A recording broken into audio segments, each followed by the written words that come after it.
對唔住，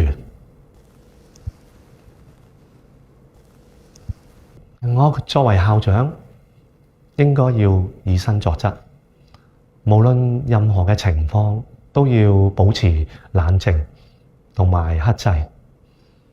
但係好可惜，我自己做唔到。我喺度想同同學講，唔好學我，喺任何嘅時候都要盡力保持冷靜。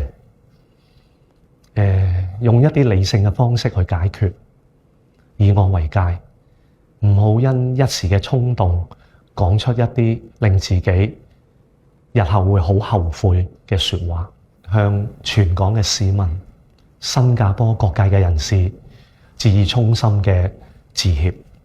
另外，我亦都會喺今日辭去現時我一啲地區嘅工作。